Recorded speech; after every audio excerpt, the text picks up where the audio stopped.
What's the good word, y'all? It's your boy DKB here. Hopefully, you guys can hear me.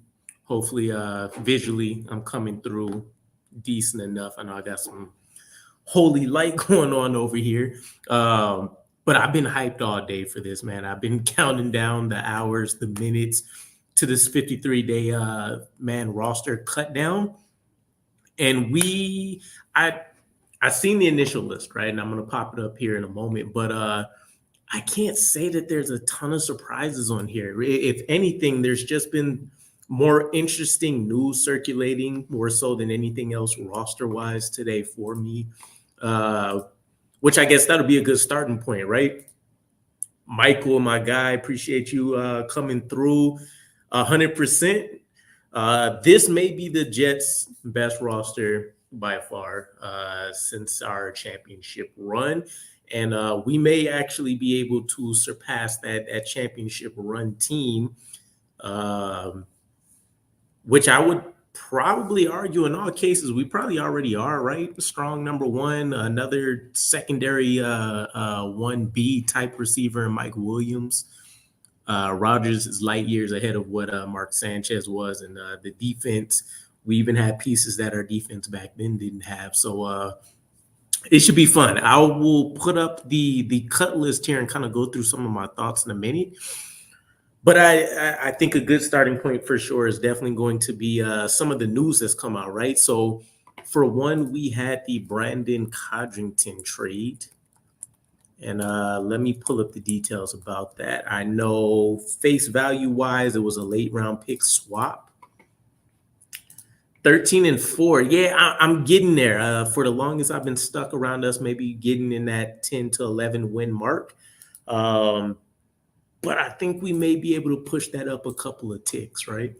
So Brandon Codrington, we made a rare trade with division rival Bills.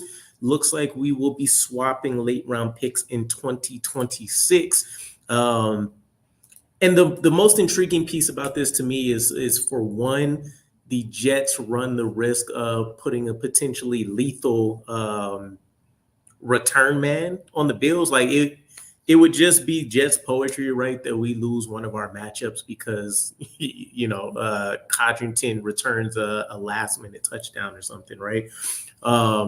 So I am not a person that says never trade within the division, but I do think you have to try to find those rare opportunities where it's essentially an obvious win for you.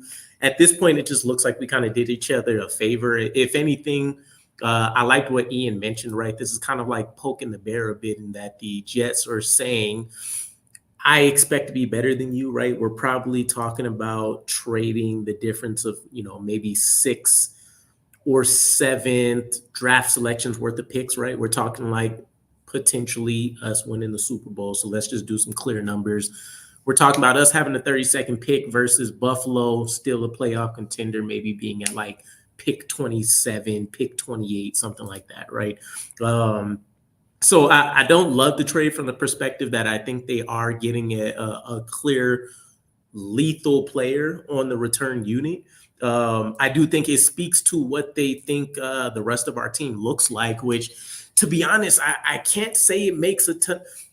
It makes a ton of sense to me from the standpoint that Brandon Codrington wasn't going to bring a ton of value on defense, right? He was specifically going to be a special teams weapon. And unlike Irv Charles, at least he's impacting the return game, right? I was going to say field position in a positive way, but Irv Charles downing somebody without them gaining any positive yardage is still a plus. So I don't like it from that standpoint. I don't know how much of a difference, a 6th round pick picking at, 262 versus 270 really makes for the Jets. And there's plenty of other teams that could have used them. So I don't like that. Also, it's not like we made a ton of noise in the preseason outside of Codrington in the return game. I know Isaiah Davis got some looks. Malachi Corley got some looks.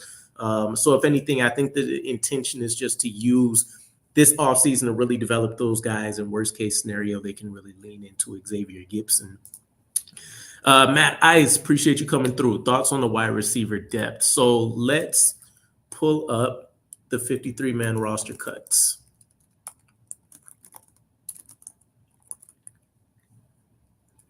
Where did it go? Where did it go? Where did it go? Bear with me for a second, y'all.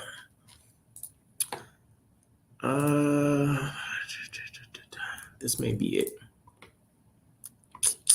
So I think the Jets posted the inverse. The list I initially seen was from Bleacher Report. So I think what the Jets did is they just actually gave us their depth chart. Okay, no, they gave us a wave release list too. Okay, so let's see if they updated the depth chart. That will make things a little more friendly for me when I post it up.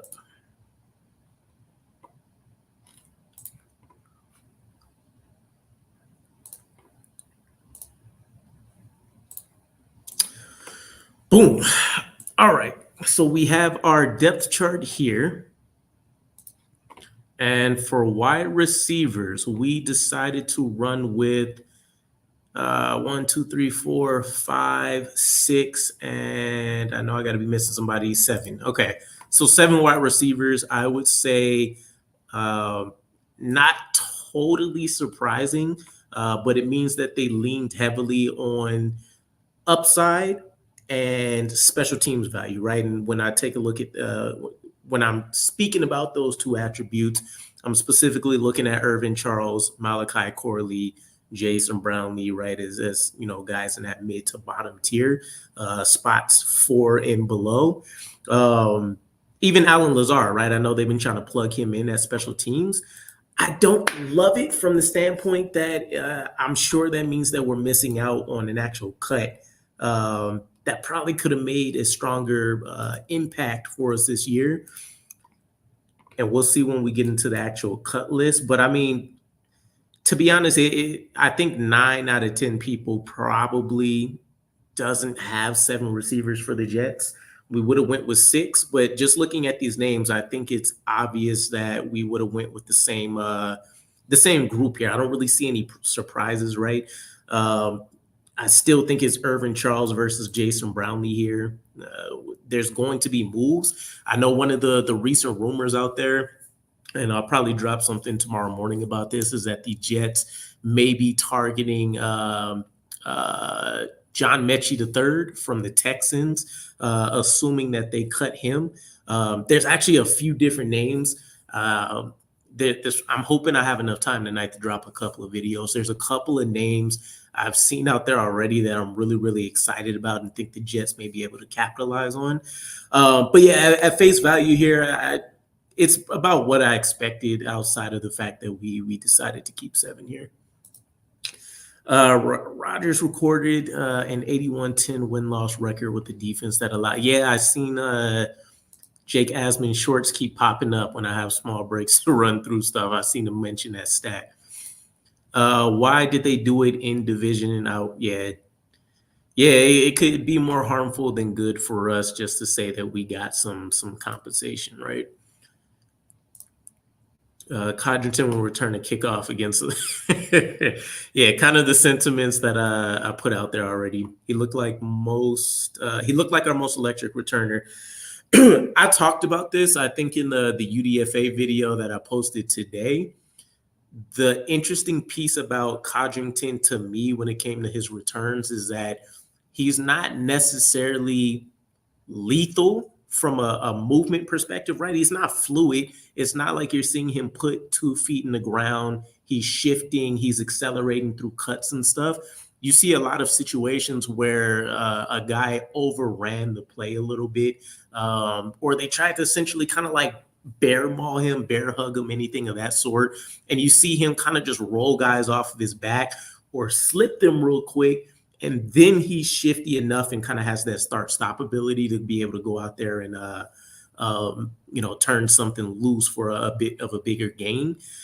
It also spoke volumes to me, though, that the blocking was able to hold up enough for us to, most of his biggest gains, right, were when, let's say he's trying to attack a gap he sees on the right side, slips a guy, and then he takes it all the way back to the left, and he was running up the sideline. So I didn't see anything spectacular or like explosive dynamic movements with him, but he's shifty enough and he obviously has enough vision to be able to excel in that role pretty much right out the gate.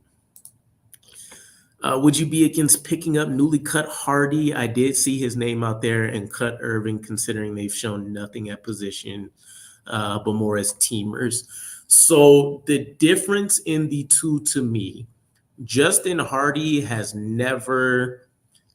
I would have been interested to see what practice looks like with him, right? Because is he literally always with special teams? I've never heard his name mentioned in regards to practice reps he's taken, positive or negative. And so, at least when I look at Herb Charles, there was a game, or excuse me, a practice this offseason where he went out there and caught like 2 or 3 different touchdowns. We also have to keep in mind the dude was raw, right? He was an undrafted free agent for a reason, just like Isaiah Winstead, just like Jason Brownlee, just like Brandon Smith. There's tools to work with.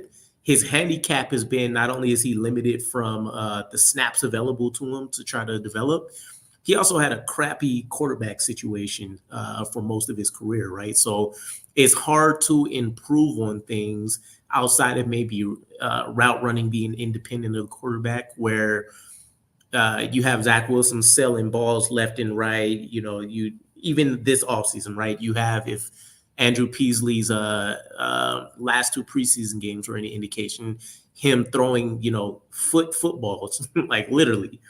Guys literally having to try to pick it off of a blade of grass to try to make anything happen. So I don't expect him to turn into the next Victor Cruz or anything like that, but I think there is at least some potential you can tap into, even if it's on a very limited basis, like just using his size for red zone packages. Harlan, my guy, appreciate you coming through. Yeah, man, feel free to support, guys. You know me, I'll never really beg for anything. I don't do too much self-reporting so much, but yeah, like it up, comment, do all the things to help out the algorithm and all that good stuff. Much appreciated. What's our DT rotation looking like against the run? So I did also see that we have Fotu out on IR, which means he misses the first 4 weeks or so. I would imagine that Quinnen and Javon Kinlaw will probably do a acceptable job. Obviously, Quinnen's going to do his thing. I think Kinlaw will surprise some people. Hopefully, he picked up the additional, 30-ish pounds or so for a reason. So you hope he can kind of play that pseudo Lecky Fotu role, but also still be able to do more damage in the passing game than Lecky. So it was kind of like a 2-for-1 combo, right? Because in my mind, I don't know if the Jets had this conversation before bringing in Kinlaw about him beefing up and things like that. But you kind of got you got 2 Al Woods type players from a body size perspective. So we should be relatively fine. The depth is going to take a hit right now. What happens when Javon Kinlaw comes out?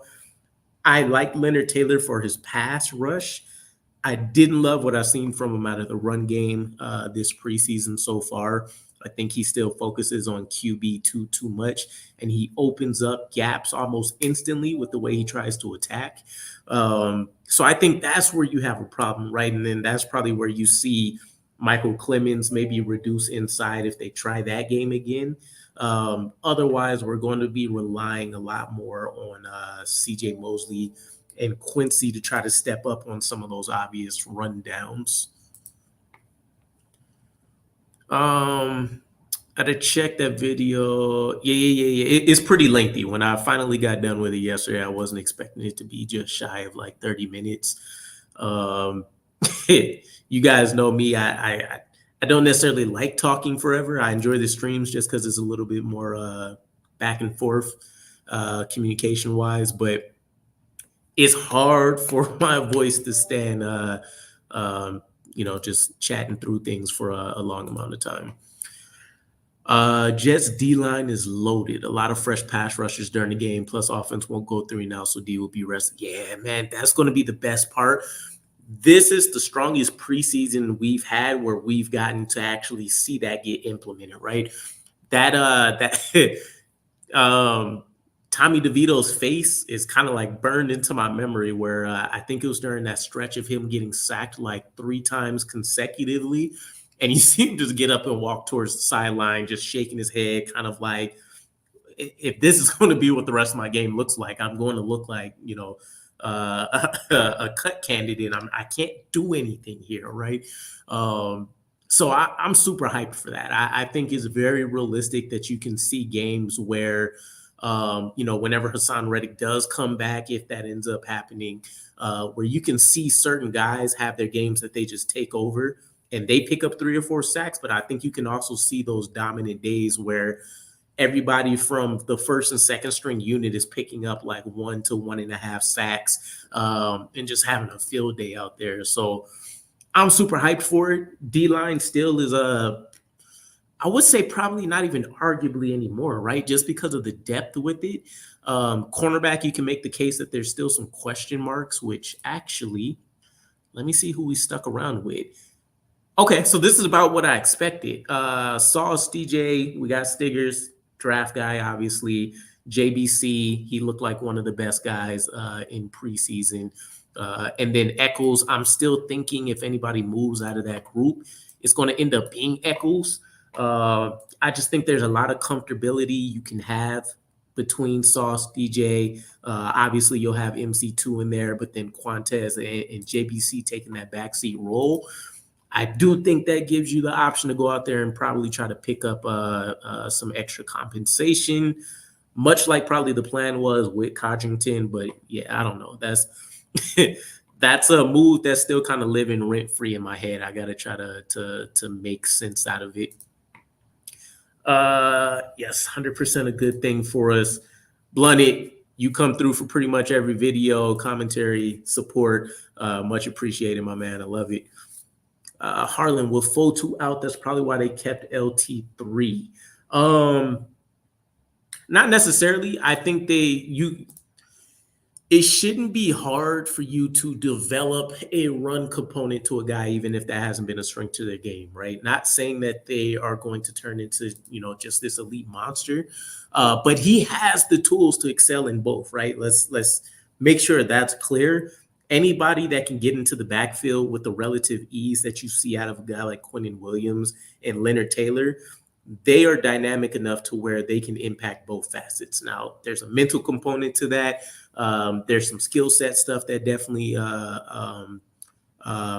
needs to be required to be a great run defender. But I think he can develop that. I don't think it'll happen in year one. I think they purely look at him as a guy that can go out there, penetrate these gaps, cause havoc because he's doing it from the interior. And this is kind of your little brother to Quinnen Williams, right? In the ideal world, Leonard Taylor turns into Quinnen. If he doesn't, then he becomes more so along the likes of your guys like what's the name was just there. I was gonna say the McGregors. Tack McKinley keeps coming to mind, but that's not it. Your Grady Jarrett's and things like that, right? So I think that's kind of the long-term projection with a guy like him. But still, I'm super hyped to see that we kept all of these guys: Brady McGregor, Eric Watts, Leonard Taylor. I do want to see. This looks pretty legit enough for the actual depth chart that we could probably see in real life in a couple weeks, right? Jermaine Clemens, outside guys. I still think this could be Tack McKinley. To be honest, I don't know if Clemens will make it the entire offseason. That's on a personal note. I know the coaching staff and everything that they've been saying is that they feel like he's a 3-down player and all this kind of stuff, but I don't know. There's just something I don't necessarily trust with Clemens anymore. I do like the personality and stuff that we've seen, but he seems like he's kind of he's trolling towards short bus activity, right? So I don't know. There's more antics and stuff out of him than I think production. I heard Dallas wants Izzy for a 3rd or 4th pick. Yeah, I've been hearing this Dallas Cowboys trade rumor. I haven't got a chance to really tap into it. If Dallas is taking Izzy for a 3rd or a 5th, you jump on that immediately, right? I think if you can even recoup the 5th-round draft pick that you spent on him, you jump on that, right? I know they cut Xavier Valade, so you don't necessarily have an immediate replacement there per se. But I will say this. We we threw dirt on Izzy Abanikanda for 3/4 of this offseason, right? He's pretty much strictly relegated to third team, even fourth team when we had guys like Tariq Cohen come in and, the likes of Deion Jackson. He didn't show anything really the first preseason game. I think he might have flashed a little bit in that second one, and then he really balled out in the third.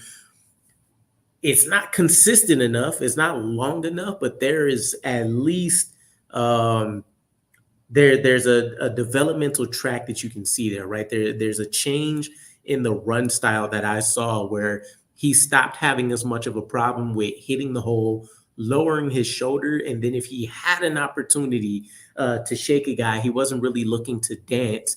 And you can take a look at the spin tackle that he got out of as one of those things. It reminded me of why we would have fell in love with him when we originally drafted him. Excuse me. And a lot of us was giving him those athletic comparisons to a guy like Breece Hall, who's definitely a freak of nature in his own right, because when he got out of his arms, it was almost like he was still running full speed the entire time. It's rare that I get impressed by people's speed per se. But that was one of those ones where I was just like, there was no chance anybody was ever going to catch up to him again or do anything to really impact him. That would be a pretty good. Yeah. If that news comes out in like the next couple of days or so, I'm stoked. There are a couple names here I don't mind still seeing go, right? So Isaiah Oliver is one. I can't tell you guys that I've heard anything about him since we signed him. Good, bad, neutral, whatever, right? He just seems to be existing out there on the field. And I think he might have even, I don't know, had maybe some kind of slight injury bug or something for a minute. I don't know. But Isaiah Oliver is a name I wouldn't mind having seen gone to one of the young guys like a Jarius Monroe or whoever they wanted to experiment with, maybe moving to safety. I know they like the veteran, experience and stuff that he's going to bring. But I mean, if it was going to flash or pop or do anything for us at this point, I think it would have happened by now, right? He just kind of seems like he's in bubble wrap or something. Is very odd to me that he's kind of been hidden, right? He's been almost as much of a disappearing act as Hassan Reddick has been so far. So we'll see if he sticks. I love the linebackers, right? I don't really have any problems with anybody that didn't make it, Jackson, Sermon, etc. So I think it's smart that we kept the 5 for depth purposes. And then, defensive line wise, I wouldn't be surprised if there's some moves, but this seems like it's pretty solid, right? These were some of our best undrafted free agents out of the entire class that we signed. So I think all of these guys are probably a lock. I can't believe CeeDee Lamb's contract. Yeah. These wide receiver contracts are getting crazy.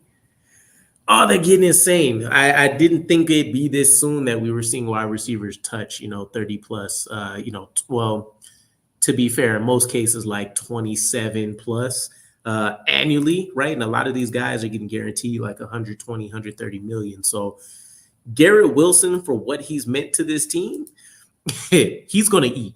I hope it's with us. I drastically hope that the Jets pay some of these guys that stuck with us for the 2 years that they spent with Zach Wilson. That tax in and of itself deserves the Jets specifically paying attention to us, right? If we need to go into Green Bay Packers mode or Cincinnati Bengals mode where we're literally looking at so few free agents that it doesn't really matter, then so be it. I think once you get to the point that we're at from a talent perspective, you need to show that you're appreciating the guys that went through the dark times with you.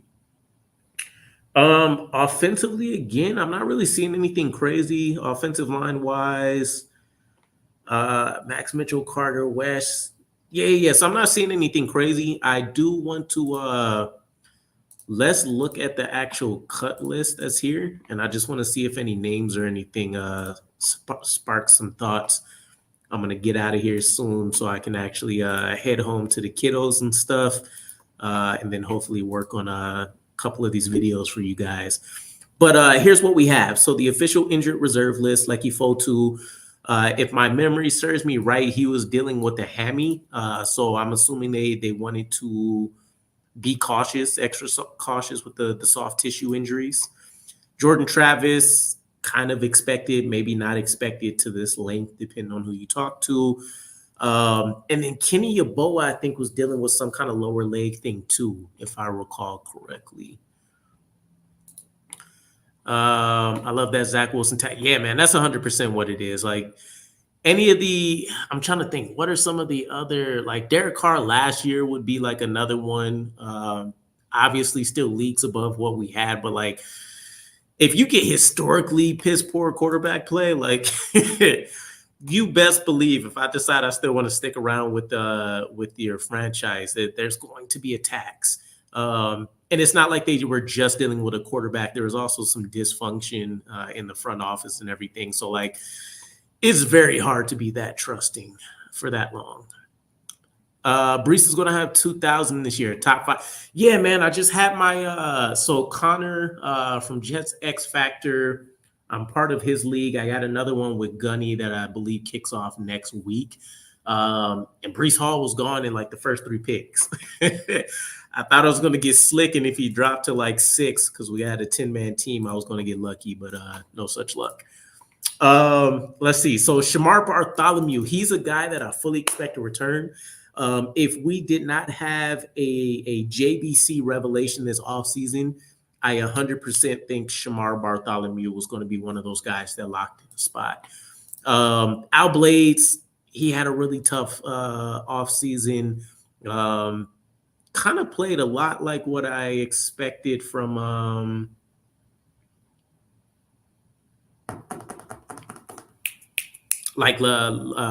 Whitehead. It's kind of a combination of bad traits from like Whitehead and Joyner. Potentially very open receptions. And then when he wasn't, having a pretty decent window that somebody could throw into, he was missing tackles. So he was a guy that was going to be fairly raw. It is what it is. Austin Deculus, again, kind of hard for me to speak to a lot of the offensive line play, just because I haven't been able to catch up on all the all-22 tape yet.